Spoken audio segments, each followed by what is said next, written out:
Thank you very much, Minister. May I shake hands?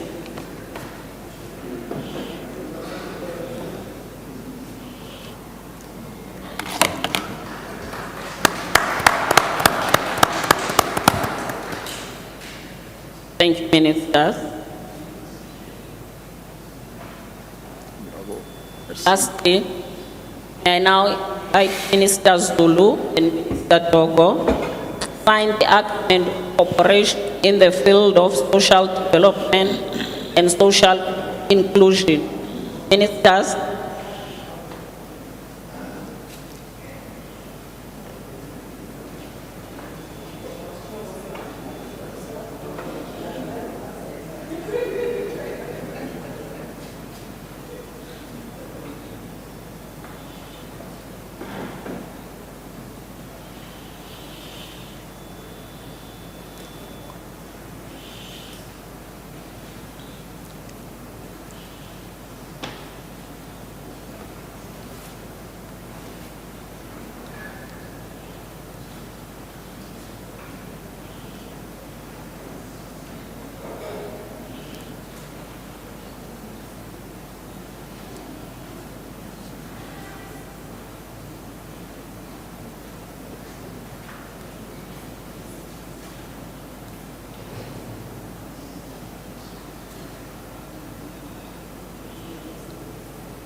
Thank you, Ministers. Thank you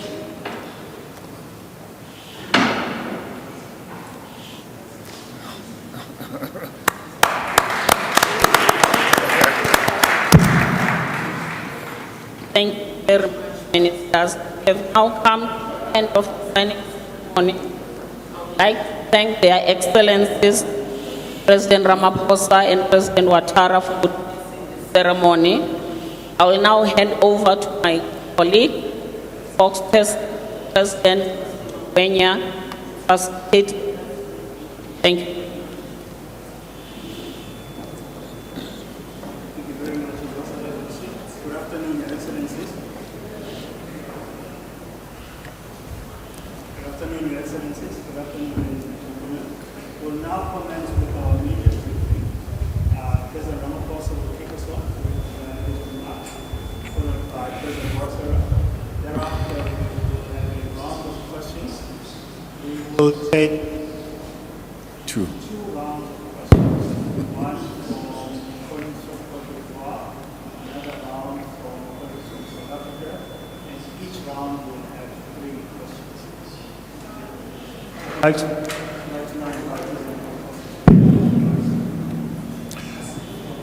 Thank you very much, President Ouattara and myself, and together with our respective delegations, have just concluded what I characterize as very warm and productive discussions between ourselves. It is a matter of great significance that soon after we had come back from a visit in December to Côte d'Ivoire, we today welcome President Ouattara and his delegation.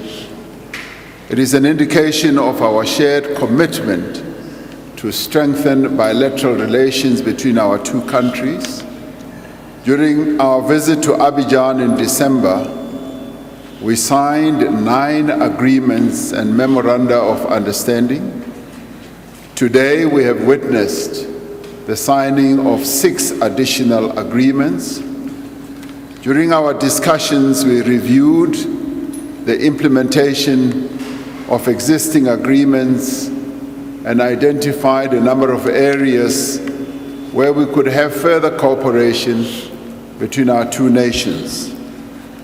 Together, these agreements signal the broad scope of our cooperation, covering political, economic, cultural, social, and military areas.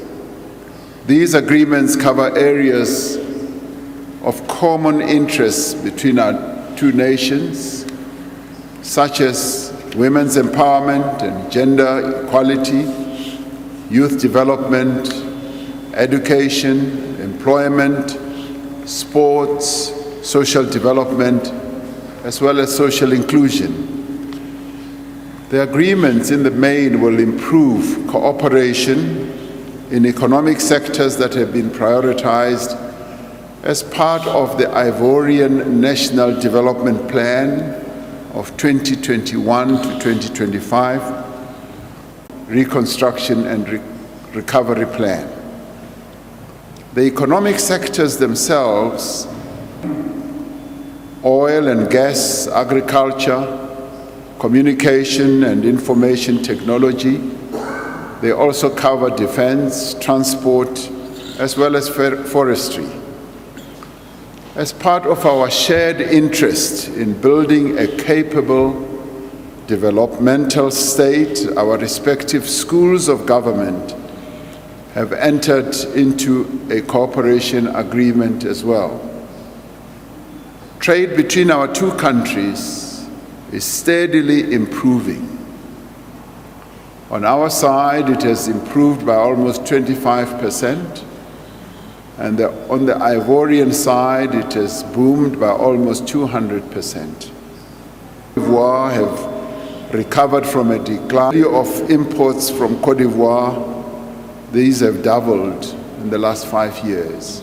Companies, we are pleased to say that operate in the Cote d'Ivoirian industries, or market rather, in industries such as telecommunications, broadcasting, banking, and insurance. There are significant opportunities for investment, as we did say then when we took a 170-strong business delegation to Cote d'Ivoire last year. There are opportunities in several other industries in Cote d'Ivoire. And these opportunities are opportunities that need to be further explored, and we as government will be underpinning the relationship that will enable our private sector companies to play a role in the Ivorian economy, as well as Ivorian companies in this. We'll also be exploring opportunities through engagements such as the South Africa-Cote d'Ivoire Business Forum, which President Ouattara and myself will be attending this afternoon. They have already been busy at work since this morning, signifying the commitment of the private sector as well to play a key role in strengthening the relations, even at a business and economic level, between the two countries. We expect trade, investment, and tourism between our two nations to be further enhanced by the commencement of flights by Air Cote d'Ivoire between Johannesburg and Abidjan. This is likely to contribute to increased traffic, not only between the two countries, but also between South Africa and the West African region. We expect the commencement of the African Continental Free Trade Area to provide a further boost to our trade relations.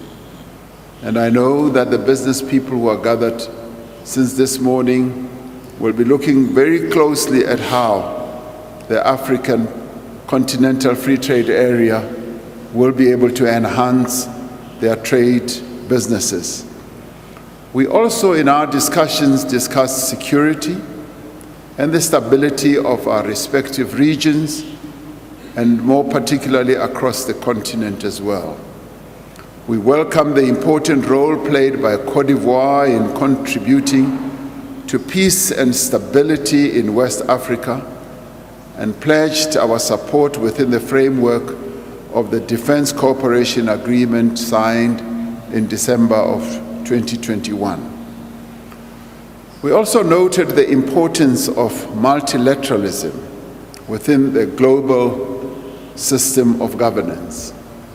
We agreed to continue to defend and promote the primacy of the United Nations in resolving the challenges facing the international community. We are united, both nations, in our determination to work together to build a prosperous Africa, an Africa that is based on inclusive growth, sustainable development, good governance, democracy, and an expansive respect for human rights, justice, and the rule of law. In appreciation of the contribution that His Excellency President Ouattara has made and the progress that he continues to make to the furtherance of the friendship between our two nations, it was indeed a few minutes ago President Ouattara, the Order of South Africa. The Order of South Africa in gold is awarded to heads of states and government who have distinguished themselves in the work that they do, to the President of the Republic of South Africa.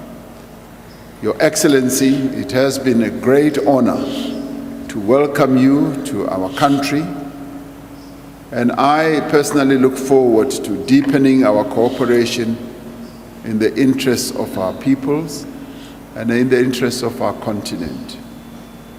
Already what you and I committed to in December in Cote d'Ivoire, in Abidjan, is already bearing a great deal of fruit. You just whispered to me that of the 9 agreements that were signed, 6 of them have already been ratified by your parliament.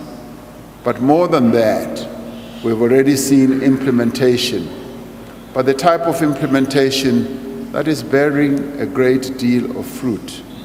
The increase in investment and trade between our two nations fully justifies the decisions that we took in December to expand and to deepen the relationship between our two nations. So it is and thank you very much for honoring us with your presence and your visit here. Thank you very much. Thank you so much. Really appreciate it. Thank you. Thank you very much, Mr. President. I will now invite His Excellency President Ouattara to deliver his remarks.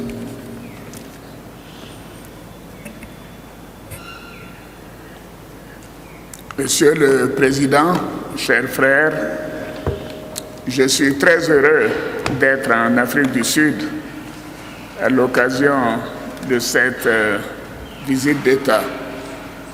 Comme j'ai eu à le dire tout à l'heure, ce n'est pas ma première visite dans ce beau pays, mais c'est la première visite d'État d'un président ivoirien. Et je voudrais vous dire à quel point nous sommes fiers d'avoir reçu votre invitation et d'être dans votre beau pays parmi vous pour quelques jours. Je voudrais vous exprimer mes très vifs remerciements pour votre aimable invitation ainsi que pour l'accueil chaleureux et fraternel qui nous a été réservé. Je voudrais aussi, Monsieur le Président, vous réitérer mes remerciements pour la visite d'État que vous avez effectuée en Côte d'Ivoire les 2 et 3 décembre derniers avec une forte délégation d'officiels, d'hommes et de femmes d'affaires, mais également de la presse. Comme vous le disiez tout à l'heure, 170 membres de la communauté des affaires vous avez accompagné à Abidjan et nous voyons déjà les résultats de ces échanges et de ces contacts, puisque la transaction, les opérations commerciales entre votre pays et la Côte d'Ivoire ont augmenté de manière considérable. Monsieur le Président, je voudrais vous féliciter pour le leadership avec lequel vous conduisez votre pays, résolument engagé sur la voie du développement. Ces temps sont des temps difficiles pour tous nos pays. Je dirais d'ailleurs pour tous les pays, en raison de la situation internationale, de la Covid et également des autres crises que nous connaissons ici et là. Je voudrais maintenant dire qu'au niveau de la coopération bilatérale, nous avons eu un excellent entretien au cours duquel nous avons évoqué les voies et moyens de renforcer davantage notre coopération bilatérale qui est déjà exemplaire. Nous avons décidé de promouvoir davantage les échanges commerciaux entre la Côte d'Ivoire et l'Afrique du Sud, car ceci ne reflète pas, même à présent, le potentiel économique de nos deux pays. À cet égard, je me réjouis des nouveaux accords de coopération. 6 memoranda by our members of government just now. These are going to allow to the private public sectors from Cote d'Ivoire and South Africa to cooperate together in the context of partnership which is beneficial mutual. For the 9 memoranda that have been signed in Cote d'Ivoire, 9 as I told you earlier on, they've already been ratified by the government and henceforth they will be enacted. We agreed, Mr. President, to establish Ivorian companies in South Africa and South African companies in Cote d'Ivoire, so that we can intensify the collaboration in the commodity transformation, even in the area of coffee, as much as cultural. I believe that in South Africa, compared to Cote d'Ivoire, I believe that relationship is going to deepen the link between not only our two countries, but the two people, as much as and also this economic forum that is being organized in regard to this state visit. I think there is nothing better than the relationship between person to person. I believe that our effort should contribute to enhance that, and it has been happening for some few years now. Mr. President, I would like to urge the South African private sector and Ivorian to try to deepen, to accelerate their efforts so that they can establish very solid partnership to boost our economic trade. At the level of the regional cooperation and multilateral cooperation, we have spoken about the regional issue, international issues, talking about the COVID-19 pandemic, the climate change, the conflict in Ukraine. I really commend this convergence between Cote d'Ivoire and South Africa, talking about the interests of the common interests at the international stage. Here we talk about the UN and the AU in the framework of the implementation of the 2063 agenda. Mr. President, the path to follow, it's quite long, but we have already started very good. I'm very confident that these contacts are going to deepen and intensify as much as accelerate the excellent relationships that we have developed during the few last months. In conclusion, I would like to thank you once more between Cote d'Ivoire and South Africa. I'm reiterating my entire availability and also that of the Ivorian government to consolidate the relationship between our two countries in the interest of our South African people and Ivorian people and generally the African people. In conclusion, Mr. President, I would like to reiterate my gratitude of the Ivorian nation for the decoration of this Order of South Africa that you have honored me with, Ivorians. I would like you to understand at which level that I'm very grateful, and obviously I always feel myself at home when I'm in South Africa, especially now more than in the past. Thank you. Excellency, Your Excellencies, please permit me to now open a questions. We will have 2 rounds of questions. The first round will go to our visitors, the colleagues from Cote d'Ivoire and the local media. With a show of colleagues from Cote d'Ivoire, please introduce yourself and the media house that you represent and start off with your question. Thank you.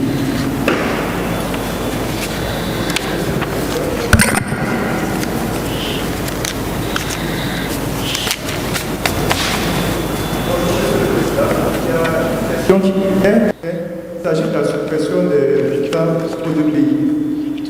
Possible de voir suppression des visas, coopération exemplaire avec 15 accords signés.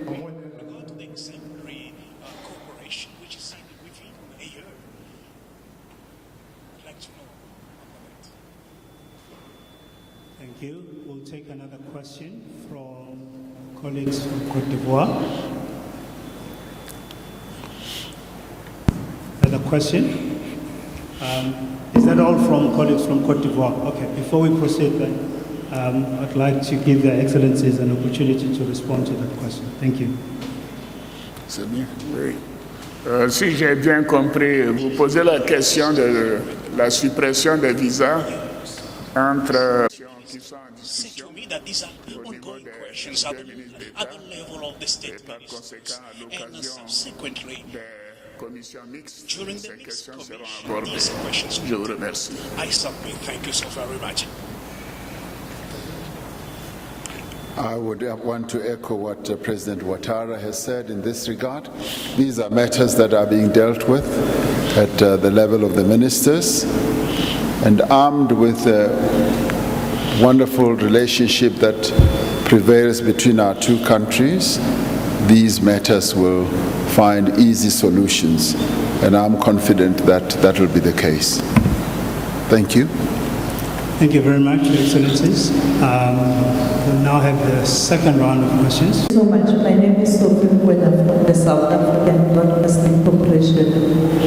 To President Ouattara and President Ramaphosa, the issue of convergence at multilateral level, but also globally during this challenging time. President Ouattara said that you discussed the issue of Ukraine. Today, the UN chief is expected to arrive in Peking to preside over, if it does happen, the signing of an agreement in terms of exports of grains and fertilizers, particularly for Ukraine.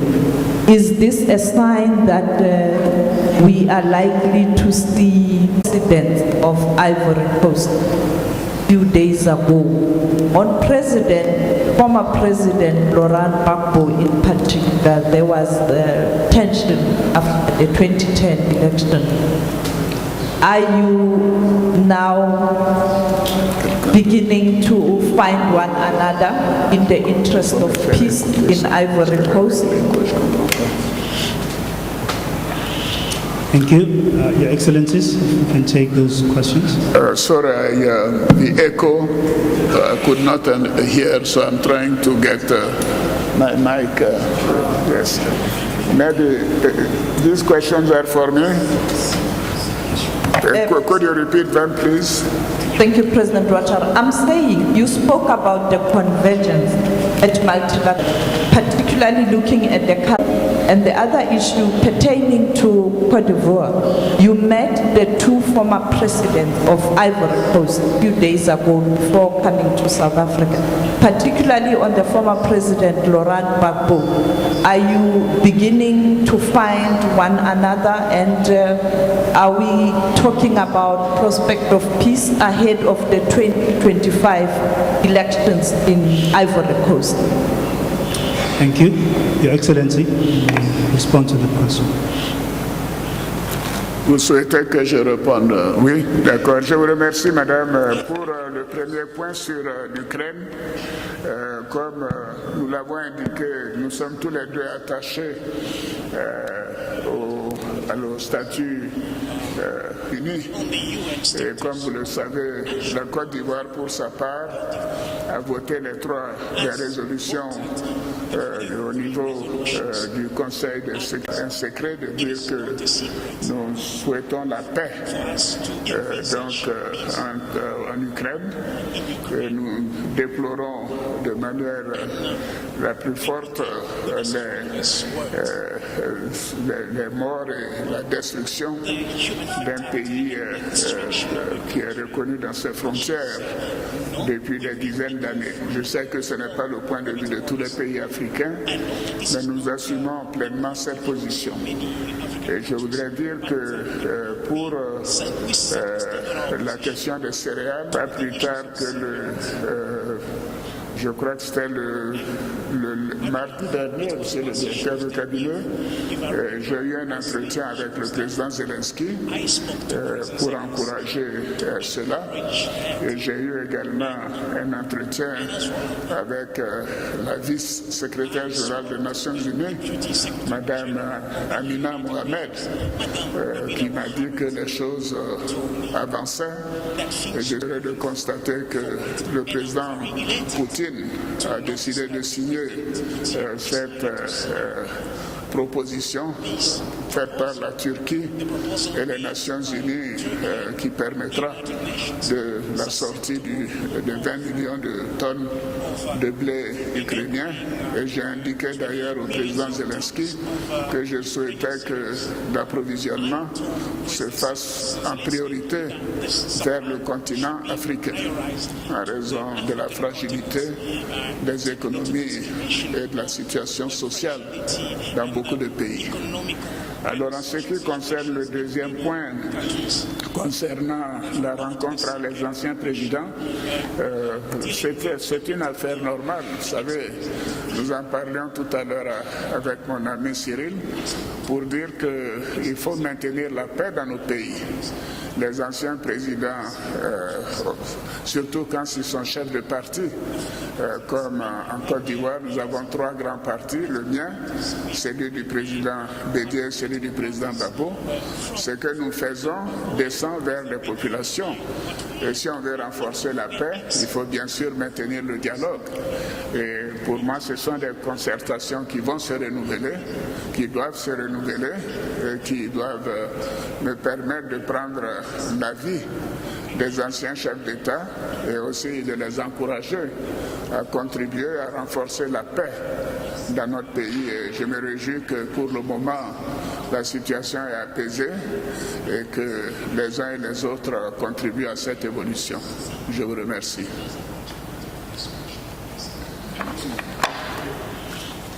President.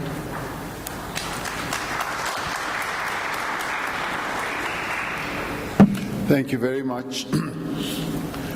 From the beginning of the conflict between Russia and Ukraine, we held the view and continue to hold the view that that conflict needs to be settled and resolved through negotiations, and that the negotiations should also be led by the United Nations.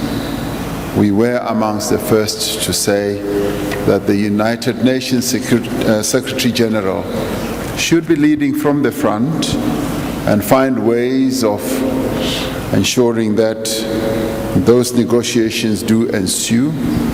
We are therefore particularly pleased to hear that the Secretary General of the United Nations will be going to Turkey to sign that agreement, an agreement which was also discussed at the G7 meeting when we were there, where we encouraged everyone, even among the G7 countries and those that were part of those discussions, to encourage all parties, be it Russia, Ukraine, and indeed others as well, to urge everyone to ensure that an agreement is signed, that would allow those ships to go through that corridor.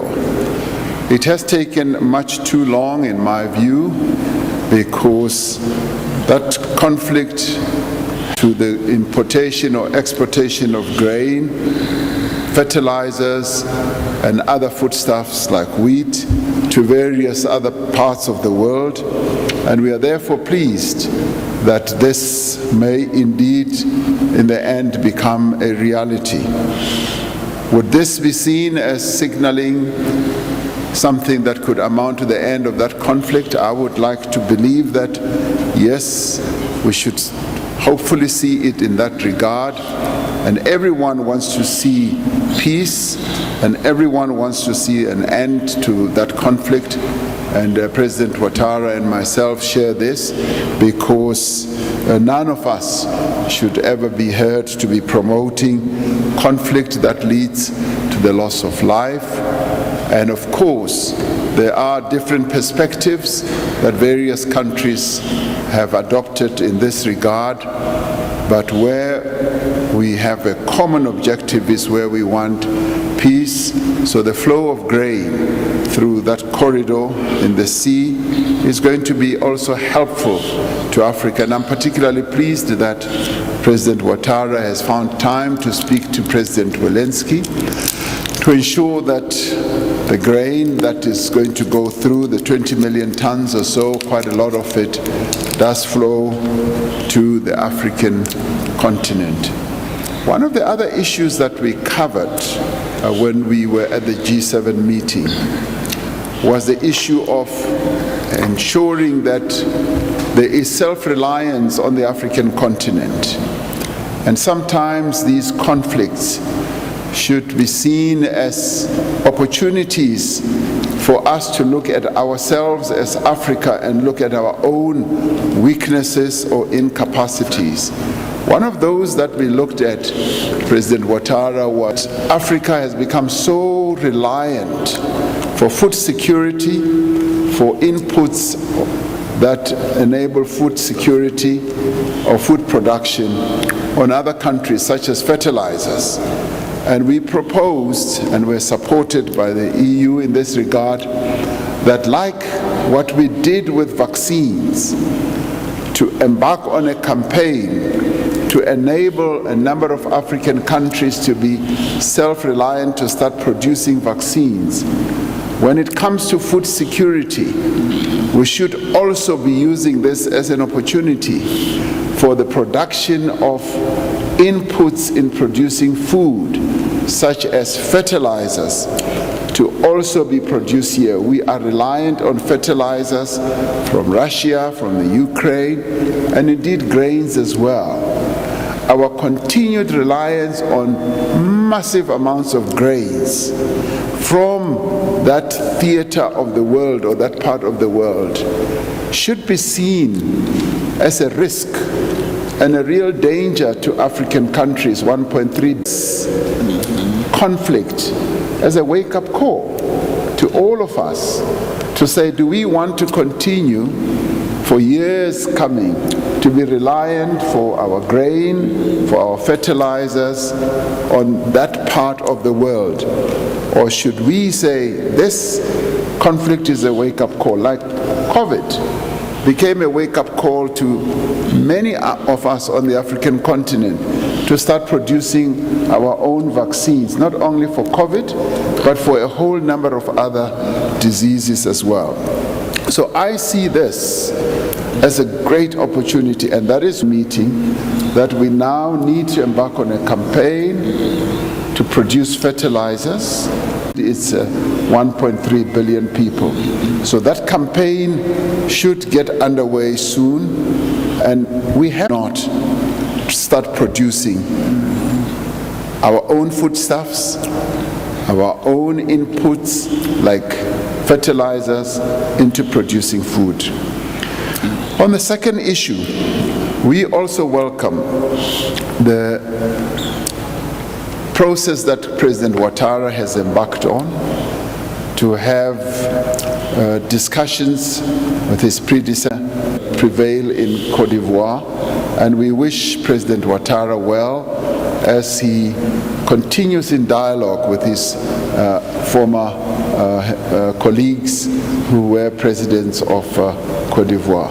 So thank you very much. Thank you very much, Your Excellencies. We'll take one last question. So my question is for President Ouattara in French. Monsieur le Président, bonjour. J'aimerais vous interroger sur la situation des 40. C'est une affaire qui a rapidement escaladé, qui s'est tendue. Comment vous, personnellement, vous prenez cette affaire? Est-ce que vous comprenez l'emballement autour de la situation de ces 49 soldats? Est-ce que vous pensez que la Côte d'Ivoire a fait le travail de transparence nécessaire et demandé par les autorités maliennes? Et puis il y a une médiation qui est en cours. Est-ce qu'il y a bon espoir qu'une solution soit trouvée rapidement? Comment se déroule cette médiation en ce moment? Et est-ce qu'une solution serait bientôt à trouver? I submit. Thank you. Oui, je vous remercie. Effectivement, je déplore l'arrestation des soldats ivoiriens au Mali. Et surtout que ces 49 soldats, en réalité, c'était 50 soldats. Il y a un qui n'était pas en bonne santé au moment du départ. Et bon, pour la s'agit de la 8e rotation des soldats ivoiriens qui vont donc dans le cadre des Nations Unies pour la surveillance du camp allemand à l'aéroport de Bamako. Ce n'est pas la première fois, c'est la 8e fois, donc je pense qu'il y a bien sûr un problème et la Côte d'Ivoire ne peut pas du tout s'investir dans une tentative de déstabilisation d'un pays quelconque et surtout pas d'un pays voisin. Et ce sont les mêmes peuples, ce sont les mêmes populations, les relations sont étroites, sont très étroites. Nous utilisons la même monnaie, le même cadre juridique, etc. C'est un pays ami et des populations frères et sœurs. Par conséquent, il n'est pas question pour nous de nous engager dans une quelconque tentative de déstabilisation. Vous dites de faire la transparence, je pense que c'est les Nations Unies qui doivent faire la transparence totale dans cette affaire et c'est pour cela d'ailleurs que j'ai eu un entretien avec Madame la vice-secrétaire générale, Madame Amina, mardi dernier et tout le monde regrette cette situation et je pense qu'il faut qu'il y ait un dénouement rapide. Le Togo, le président togolais s'est proposé pour une médiation dont je me félicite, Sal, et donc les choses sont en cours et je suis certain que dans les prochains jours nous aurons donc